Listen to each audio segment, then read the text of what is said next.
आज आपण भारतीय संविधानातील अत्यंत महत्त्वाचं पण कमी चर्चेत असणारं आर्टिकल 2 यावर चर्चा करणार आहोत.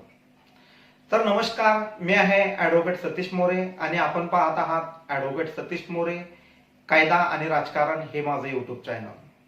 मित्रांनो, आर्टिकल 2 वर दोन प्रश्न महत्त्वाचे ठरतात. पहिला प्रश्न आहे की भारताचा नकाशा हा कायमचा ठरलेला आहे का, आणि दुसरा प्रश्न आहे भारतात नवीन राज्य सामील होऊ शकता का.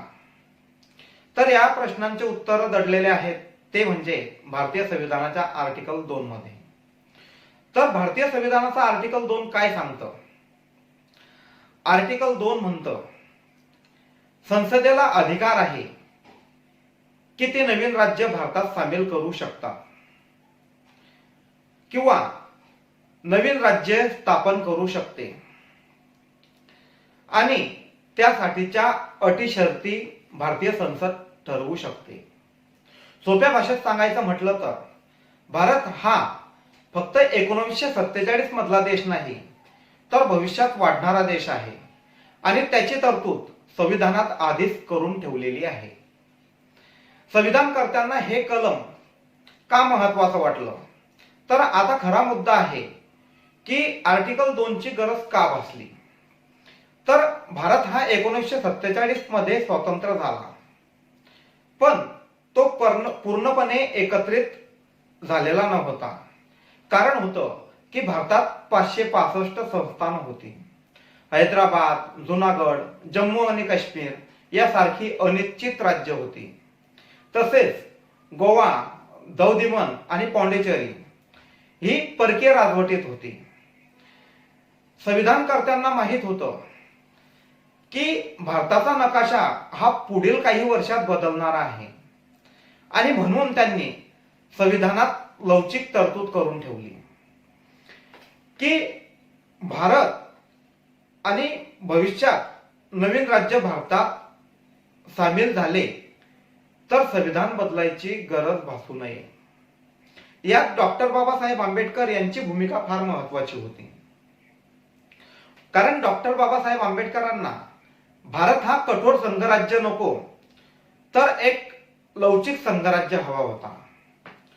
जर प्रत्येक बदलासाठी पूर्ण संविधान दुरुस्त करावे लागले तर देशाचं एकत्रीकरण फार अवघड जाईल, हे डॉक्टर बाबासाहेब आंबेडकरांना माहित होतं आणि म्हणून त्यांनी संसदेला अधिकार दिले.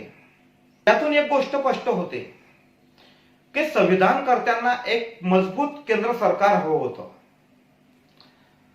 या आर्टिकल 2 च्या मागे ज्या मोठ्या तीन कल्पना दडलेल्या आहेत त्याविषयी आपण थोडक्यात चर्चा करणार आहोत.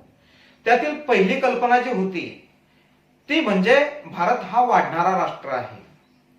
म्हणजे संविधानकर्त्यांच्या मते भारत हा एक बंद बॉक्स नाही, तर ती एक चालू प्रक्रिया आहे. आणि म्हणूनच त्यांनी शब्द वापरले की ऍडमिट इनटू द युनियन आणि इस्टॅब्लिश न्यू स्टेट. दुसरी एक महत्वाची कल्पना म्हणजे राष्ट्रीय एकात्मता. कोणतंही राज्य सामील करायचं असेल तर अंतिम निर्णय हा संसदेकडे असावा. यातून हे स्पष्ट होते की राज्यापेक्षा राष्ट्र मोठा आहे. आणि तिसरी आणि महत्वाची कल्पना म्हणजे भविष्यात होणारी जे अनिश्चितता आहे त्याची तयारी. म्हणजे संविधानकर्त्यांना माहित होतं की भाषिक राज्यांची मागणी होऊ शकते, सीमावाद होऊ शकतात आणि वेगवेगळ्या आधारे नवीन प्रदेशांची मागणी केली जाईल. म्हणून त्याची कायदेशीर जे मार्ग होते ते आधीच ठरवून घेतले. थोडक्यात सांगायचं म्हटलं तर गोवा 1961 पर्यंत पोर्तुगीज राजवटीच्या खाली होतं आणि पोर्तुगीजांची राजवट संपल्यानंतर गोवा भारतात सामील झाला. तसंच सिक्कीम हे राज्य 1975च्या आधी एक वेगळं राष्ट्र होतं आणि 1975 मध्ये जनमत चाचणीच्या आधारे ते भारतात सामील झालं. हे सगळं आर्टिकल 2च्या भावनेनुसारच झालं. शेवटी एवढंच म्हणेन की भारतीय राज्यकर्त्यांची फार दूर अशी दूरदृष्टी होती. त्यांना माहित होतं की भारत हा एका दिवसात पूर्ण होणारा देश नाही, तर टप्प्याटप्प्याने एकत्र येणारं राष्ट्र आहे. आणि म्हणून त्यांनी त्यात लवचिकता ठेवली, मजबूत केंद्र ठेवले आणि भविष्यासाठी एक दरवाजा उघडा ठेवला.